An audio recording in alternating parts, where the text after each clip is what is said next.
ਬਾਅਦ ਮੈਂ ਨਾਈਸ ਮੁੰਡੇ ਦੀ ਗੱਡੀ ਧਵਾਨ ਚਲਾ ਗਿਆ। ਨਾਈਸ ਮੁੰਡੇ ਨੇ ਉਹਦੇ ਪੈਸੇ ਵੀ ਕੋਈ ਨਹੀਂ ਦਿੱਤੇ। ਮੈਂ ਨਾਈਸ ਮੁੰਡੇ ਨੂੰ ਕਿਹਾ ਮੈਨੂੰ ਵੀ ਲੈ ਕੇ ਜਾ ਸ਼ਹਿਰ, ਕਹਿੰਦਾ ਚੁੱਪ ਕਰਕੇ ਗੱਡੀ ਚੋਂ ਲੱਥ ਜਾ। ਮੁੰਡੇ ਕੱਛੇ ਪਾ ਕੇ ਸਕੂਟਰਾਂ ਤੇ ਘੁੰਮਣ। ਮੈਂ ਕਿਹਾ ਕਿੱਧਰ ਜਾ ਰਹੇ? ਕਬੱਡੀ ਦੇ ਯੰਗ ਸਟਾਰ ਮੁੰਡੇ ਦੇ ਨਾਲ ਬਣ ਗਿਆ ਰੋਲਾ, ਕਹਿੰਦਾ ਤੂੰ ਪਾ ਕਬੱਡੀ ਤੈਨੂੰ ਮੈਂ ਦੱਸਦਾ। ਮਿੱਤਰੋ ਗੱਡੀ ਬਹੁਤ ਹੀ ਜ਼ਿਆਦਾ ਹੋਈ ਆ ਗੰਦੀ, ਜਿਵੇਂ ਯਾਰ ਕਿਤੋਂ ਮਿੱਟੀ ਲਿਆ ਕੇ ਟਰਾਲੀ ਪੂਰੀ ਗੱਡੀ ਦੇ ਉੱਤੇ ਤੇ ਗੱਡੀ ਦੇ ਵਿੱਚ ਸੁੱਟ। ਨਾਈਸ ਮੁੰਡੇ ਨੂੰ ਪੁੱਛਿਆ ਮੈਂ ਕਿਹਾ ਐਡੀ ਗੰਦੀ ਕਿੱਥੋਂ ਕਰ ਲਿਆਂਦੀ ਗੱਡੀ? ਕਹਿੰਦਾ ਕੁਛ ਨਾ ਪੁੱਛ ਯਾਰ, ਸਵਾਰੀ ਇੱਕ ਐਸੀ ਆ ਗਈ ਸੀ ਜਿਹਨੇ ਗੱਡੀ ਸਾਰੀ ਗੰਦੀ ਕਰ। ਭਰਾ ਨਾ ਟੈਨਸ਼ਨ ਨਾ ਲੈ, ਯਾਰਾਂ ਨੇ ਗੱਡੀ ਨੂੰ ਮਾਰੀ। ਜਲਦੀ ਜਲਦੀ ਸਲਫ ਤੇ ਜਾ ਰਿਹਾ ਜੀ ਗੱਡੀ ਤੋਂ। ਮੈਂ ਆਪ ਸੋਚਿਆ ਸੀ ਮੈਂ ਕਿਹਾ ਗੱਡੀ ਆਪ ਧੋ ਲਾਂਗੇ, ਜਦੋਂ ਵਿੱਚੋਂ ਵੀ ਦੇਖੀ ਐਡੀ ਜ਼ਿਆਦਾ ਗੰਦੀ ਗੱਡੀ। ਮੈਂ ਕਿਹਾ ਯਾਰ ਆਪ ਨਹੀਂ ਇਹ ਧੋ ਹੁਣ। ਲੈ ਕੇ ਯਾਰ ਹੁਣੀ ਪਹੁੰਚ ਗਏ ਫਿਰ ਜਲਦੀ ਜਲਦੀ ਕਾਰ ਵਾਸਤੇ। ਮੈਂ ਕਿਹਾ ਉਸਤਾਦ ਜੀ ਜਰਾ ਗੱਡੀ ਹੋ ਜਵੇ। ਮੀਆਂ ਮੀਆਂ ਦੇਖਾਂ ਤੇ ਇੱਕ ਗੱਡੀ ਹੋ ਗਈ ਸੀ ਪਹਿਲਾਂ। ਸ਼ੁਕਰ ਕੀਤਾ ਕਿ ਮੈਨੂੰ ਇੰਤਜ਼ਾਰ ਨਹੀਂ ਕਰਨਾ ਪਿਆ। ਯਾਰ ਹੁਣੀ ਹੁਣ ਬਹਿ ਕੇ ਥੋੜਾ ਜਿਹਾ ਕਰਦੇ ਪਿਆ ਇੰਤਜ਼ਾਰ, ਫਿਰ ਹੋ ਜਾਣੀ ਯਾਰਾਂ ਦੀ ਗੱਡੀ। ਤੇ ਉਸਤਾਦ ਵੀ ਪੁੱਛਣ ਲੱਗ ਗਿਆ, ਕਹਿੰਦਾ ਕਿੱਥੇ ਲੈ ਗਏ ਸੀ? ਮੈਂ ਕਿਹਾ ਕੁਛ ਨਾ ਪੁੱਛ ਯਾਰ, ਨਾਈਸ ਮੁੰਡੇ ਨੇ ਕਿੰਨੀ ਗੰਦੀ ਕੀਤੀ ਹੋਈ ਸੀ ਗੱਡੀ। ਸਰਫ ਸੁਰਫ ਵੱਜ ਕੇ ਦੇਖਾਂ ਤੇ ਗੱਡੀ ਇੱਕ ਵਾਰੀ ਹੋ ਗਈ ਮੀਆਂ ਮੀਆਂ। ਕਹਿੰਦਾ ਹੁਣ ਮੈਂ ਛਾਵੇਂ ਲਾ ਕੇ ਇਹਨੂੰ ਕਰਦਾ ਇੱਕ ਵਾਰੀ ਕੱਪੜਾ ਮਾਰ ਕੇ ਸਾਫ਼। ਆਪੇ ਹੀ ਦੇਖ ਲਓ ਪਹਿਲਾਂ ਗੱਡੀ ਕਹਜੀ ਸੀ ਤੇ ਹੁਣ ਕਹਜੀ ਹੋ ਗਈ। ਨਾਈਸ ਮੁੰਡਾ ਗੱਡੀ ਅੱਜ ਕੱਲ ਸਾਫ਼ ਨਹੀਂ ਰੱਖਦਾ। ਮੀਆਂ ਮੀਆਂ ਭਾਈ ਨੂੰ ਪੁੱਛਿਆ ਮੈਂ ਕਿਹਾ ਕਿੰਨੇ ਪੈਸੇ? ਕਹਿੰਦਾ ਤੇਰੀ ਗੱਡੀ ਬਹੁਤ ਜ਼ਿਆਦਾ ਹੈ ਸੀ ਗੰਦੀ, ਫਿਰ ਵੀ ਦੇ ਦੇ ਤੂੰ 400। ਯਾਰ ਹੁਣੀ ਲੈ ਕੇ ਪਹੁੰਚ ਗਏ ਘਰ ਮੂਰੇ, ਚੈੱਕ ਕਰੋ ਗੱਡੀ ਕਿਵੇਂ ਹੋਈ ਆ। ਮੀਆਂ ਮੀਆਂ ਨਾਈਸ ਮੁੰਡੇ ਨੂੰ ਕਵਾਂਗੇ ਹੁਣ ਜਾਣਾ ਮੈਂ ਵੀ ਸ਼ਹਿਰ। ਭਾਈ ਜੀ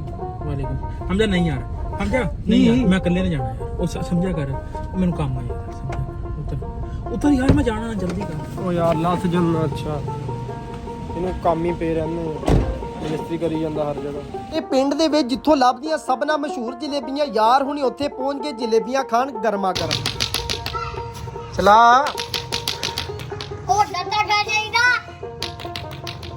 ਅਰੇ ਦੇ ਮੇਰਾ ਭਾਈ, ਵਾਪਸ ਦੇ ਦੇ, ਵਾਪਸ ਦੇ ਦੇ ਮੇਰਾ ਭਾਈ ਜੀ ਨੇ ਬੜਾ ਅੱਛਾ ਚਲਾਇਆ। ਤੈਨੂੰ ਇਨਾਮ ਦੇ ਦਈਏ? ਇਹ ਹਾਂ ਇਨਾਮ ਦੇ ਦਈਏ ਤੈਨੂੰ? ਖੁਸ਼ ਹੋ ਜਾਏਗਾ ਫਿਰ? ਲਾਓ ਜੀ ਇਹਨੂੰ ਇਨਾਮ ਦੇ ਦਿੱਤਾ। ਖੁਸ਼ ਆ? ਖੁਸ਼ ਆ? ਜਦੋਂ ਯਾਰਾਂ ਨੇ ਚੱਕਿਆ ਕਬੱਡੀ ਵਾਲਾ ਕੱਛਾ। ਮੈਂ ਕਿਹਾ ਯਾਰ ਚੱਲਦੇ ਆਂ ਜੀ ਕਬੱਡੀ ਖੇਲਣ। ਯੰਗ ਸਟਾਰ ਮੁੰਡੇ ਦੇਖਾਂ ਤੇ ਪਤਾ ਨਹੀਂ ਕਿੱਧਰ ਨੂੰ ਜਾ ਰਹੇ ਆ। ਮੈਂ ਕਿਹਾ ਰੁਕੋ ਗੱਲ ਤਾਂ ਸੁਣੋ। ਮਿੱਤਰੋ ਗੱਲ ਹੀ ਨਹੀਂ ਸੁਣਦੇ ਪਏ ਸੀ। ਯਾਰਾਂ ਨੇ ਵੀ ਸਕੂਟਰ ਹੈਪਾ ਬਾਈ ਕਪੜਾ ਨਠਾਇਆ ਹੋਇਆ ਤੇ ਲਾਇਆ ਹੋਇਆ ਮਗਰ। ਇੱਕ ਨਹੀਂ ਸੀ, ਦੋ ਨਹੀਂ ਸੀ, ਤਿੰਨ ਸਕੂਟਰਾਂ ਤੇ ਜਾਂਦੇ ਪਏ ਆ ਜੀ ਕਬੱਡੀ ਦੇ ਯੰਗ ਸਟਾਰ ਮੁੰਡੇ। ਚੈੱਕ ਕਰਾਂ ਤੇ ਚਲੇ ਗਏ ਜੀ ਗਰਾਊਂਡ। ਯਾਰ ਇੰਨਾ ਸਕੂਟਰ ਕਿਉਂ ਨਸਾਉਂਦੇ ਪਏ ਸੀ? ਕਹਿੰਦਾ ਗਰਾਊਂਡ ਗਿੱਲਾ ਸੀ। ਜਿਵੇਂ ਸਾਨੂੰ ਪਤਾ ਚੱਲਿਆ ਗਰਾਊਂਡ ਅੱਜ ਸੁੱਕ ਗਿਆ। ਯਾਰ ਹੁਣੀ ਆ ਗਏ ਫਿਰ ਉਰੇ ਕਬੱਡੀ ਦੀ ਤਿਆਰੀ ਕਰ। ਮਿੱਤਰੋ ਯਾਰ ਹੁਣੀ ਰੈਡੀ ਹੋ ਗਏ। ਅੱਜ ਮੈਂ ਬੜਿਆਂ ਦੀ ਛੇਲ ਲਾਣੀ ਆ, ਲੇਕਿਨ ਗਰਾਊਂਡ ਗਿੱਲਾ ਇੱਥੇ ਖੇਲ ਨਹੀਂ ਹੁੰਦਾ। ਚਲੋ ਛੱਡ ਦਿੰਦੇ ਆ। ਆਓ ਜੀ ਮਿੱਤਰੋ ਫਿਰ ਸਾਡੇ ਪਿੰਡ ਦੇ ਯੰਗ ਸਟਾਰ ਨੌਜਵਾਨ ਜਾਫੀ ਚੱਲੇ ਆ ਜੀ ਹੁਣ ਖੜਨ, ਜਿੱਥੇ ਹੁਣ ਪਾਏਗਾ ਹਰੂਨ ਭਾਈ ਪਹਿਲੀ ਕਬੱਡੀ ਪਾਣੇ ਵਾਸਤੇ। ਜਾਫੀ ਹੈਗੇ ਆ ਜੀ ਪੂਰੇ 4। ਹਰੂਨ ਭਾਈ ਪਾਣ ਲੱਗੇ ਆ ਕਬੱਡੀ। ਟਾਈਮ ਹੋ ਗਿਆ ਹਰੂਨ ਭਾਈ ਦਾ ਕਾਫੀ ਵੇਟ ਜੀ। ਕੋਈ ਯੰਗ ਸਟਾਰ ਮੁੰਡਾ ਜੱਫਾ ਲਾ ਸਕਦਾ ਕਿ ਨਹੀਂ? ਚੈੱਕ ਕਰੋ ਹਰੂਨ ਭਾਈ ਨੇ ਮਾਰਿਆ ਪ੍ਰੈਸ। ਕਿਆ ਬਾਤ ਆ ਯਾਰ ਹਰੂਨ ਭਾਈ ਤੇਰੀ ਤਾਂ। ਓਏ ਤੂੰ ਬੜਾ ਪਲੇਅਰ ਬਣੀ ਫਿਰਦਾ। ਜਾ ਕਬੱਡੀ ਪਾ, ਜਾ ਕੰਮ ਆ ਕਬੱਡੀ ਪਾ, ਜਾ ਲਾ। ਮੈਂ ਪਾਉਂਦਾ ਕਬੱਡੀ। ਇਹ ਬੜੀਆਂ ਗੱਲਾਂ ਕਰ ਰਹੇ, ਇਹਨੂੰ ਮੈਂ ਦੱਸਦਾ ਹੁਣ।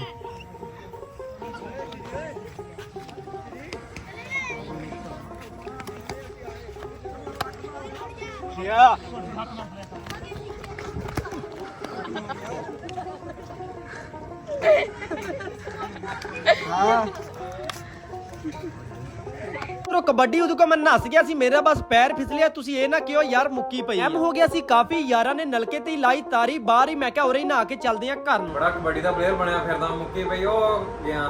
ਉਹ ਭਾਈ ਪੈਰ ਫਿਸਲਿਆ ਸੀ। ਮੈਂ ਆ ਵੀਡੀਓ ਦੇਖੀ ਹੈ ਤੇਰੀ ਯਾਰ। ਕੁਛ ਨਾ ਪੁੱਛ ਯਾਰ, ਬਸ ਪੈਰ ਫਿਸਲਿਆ। ਹੁਣ ਤੂੰ ਤਾਂ ਐਵੇਂ ਹੀ ਕਹਿਣਾ, ਵੀਡੀਓ ਹੀ ਤਾਂ ਐਵੇਂ ਲੱਗਦਾ ਮੁੱਕੀ ਪਈ। ਮਿੱਤਰੋ ਤੁਸੀਂ ਦੱਸਿਓ ਕਮੈਂਟ ਦੇ ਵਿੱਚ ਮੁੱਕੀ ਪਈ ਆ ਕਿ ਮੇਰਾ ਪੈਰ ਫਿਸਲਿਆ ਜੀ। ਮਿੱਤਰੋ ਮੁੰਡੇ ਵੀ ਮੇਰੀ ਬੇਇੱਜ਼ਤੀ ਕਰਨ ਲੱਗ ਗਏ। ਮਿੱਠਾ ਜਿਹਾ ਲਾਈਕ ਕਰਕੇ ਨਾ ਸ਼ੇਅਰ ਕਰ ਦਿਓ ਇੱਕ ਵਾਰੀ ਵੀਡੀਓ ਨੂੰ। ਆਪਣਾ ਖਿਆਲ ਰੱਖਿਓ ਤੇ ਨਮਾਜ਼ ਕਾਇਮ ਕਰਿਓ ਤੇ ਪਾਕਿਸਤਾਨ ਜ਼ਿੰਦਾਬਾਦ।